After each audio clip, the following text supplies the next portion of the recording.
Mang Dudong, bakit hindi mo pinapasok si sir? Sir, di ba may patakaran tayo? Hindi tayo nagpapasok ng pulubi kasi puro mayayaman yung customer natin. Ano ka ba? Hindi mo ba yan kilala? Yan yung may-ari ng restaurant na ito.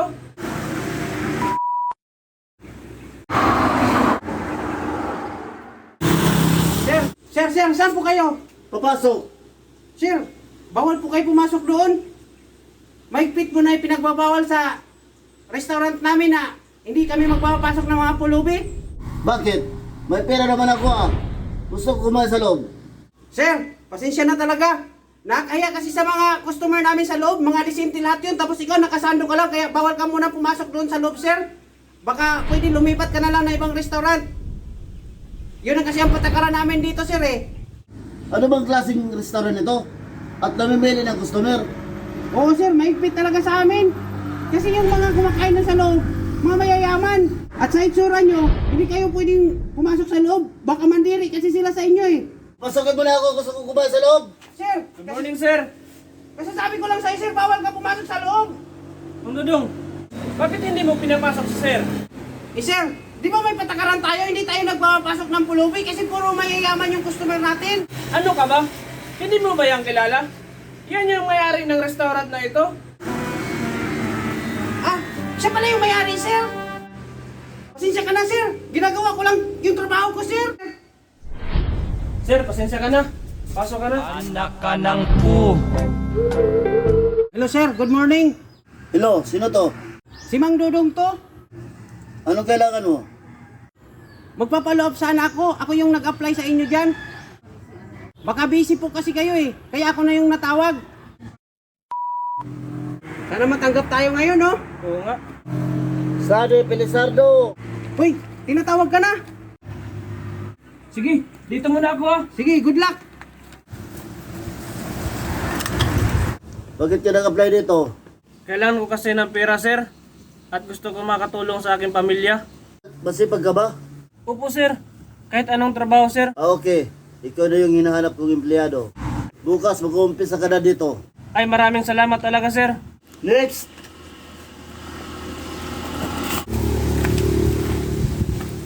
Good morning, sir. Mang Dodong, bakit ka nag-resign sa trabaho mo?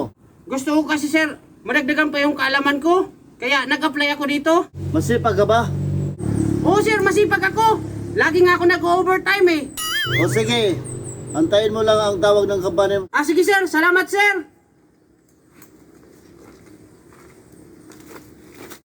Mandorong TV, Mandorong TV, Mandorong TV. Uy, ang tumawag? Hello, sir. Good morning. Hello, sino to?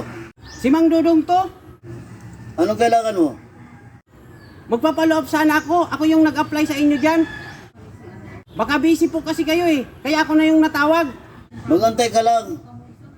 Kung magkaroon ng bakante, tatawagan kita. O, sige na, sige na. Hello, hello. Pinatayan pa ako. Storbo, ang sarap pa naman ng tulong ko.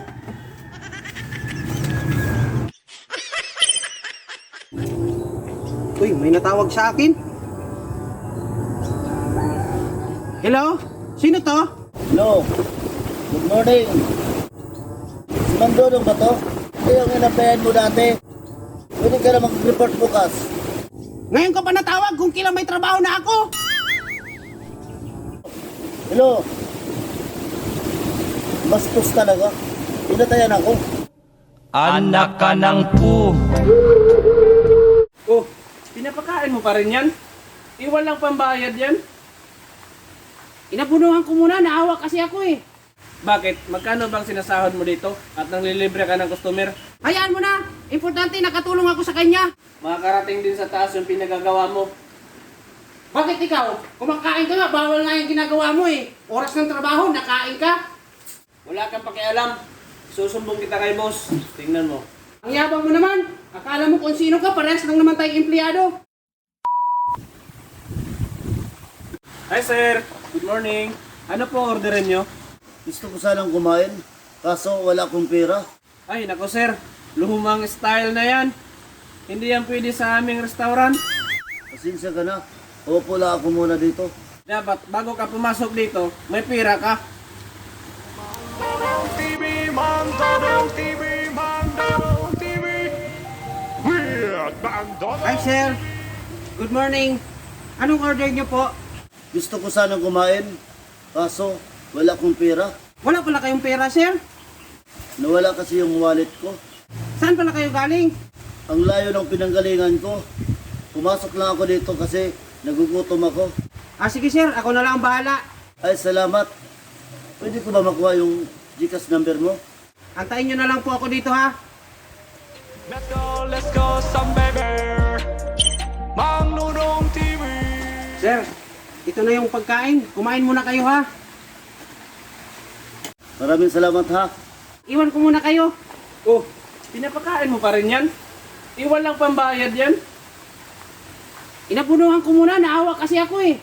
Bakit? Magkano bang sinasahod mo dito at nanglilibre ka ng customer? Hayaan mo na. Importante, nakatulong ako sa kanya. Bawal yung ginagawa mo ha. Makakarating yan kay boss. Huwag mo na iparating sa taas kasi mapapahamak ako sa ginagawa mo eh. Ikaw naman kasi, ang laki-laki ng katawan mo. Bakit ka napapalibre? Sige sir, kumain ka lang dyan sir. Bahala ka dyan. Sir, pagpasensyahan mo na yun ha. Ganun talaga ugali nun. Sige sir, kumain ka lang dyan.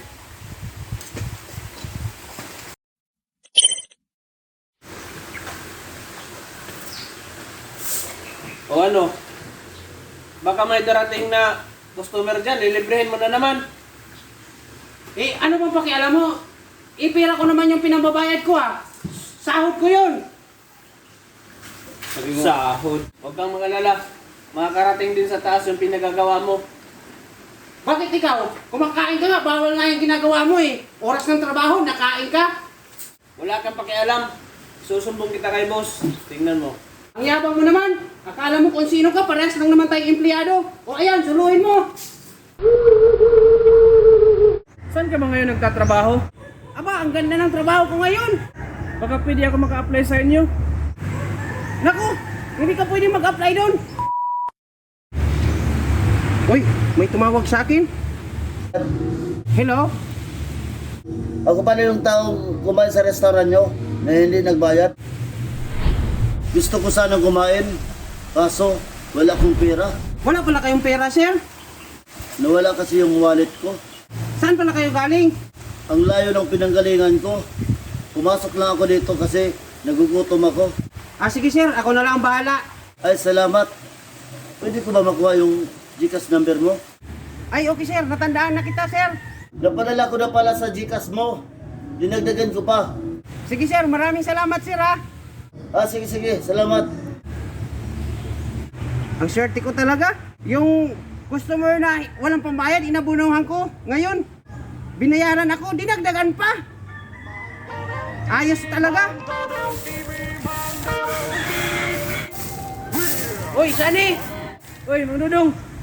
Wala kaya tang trabaho ngayon? Wala na akong trabaho. Natanggal ako kasi nahuli akong kumain.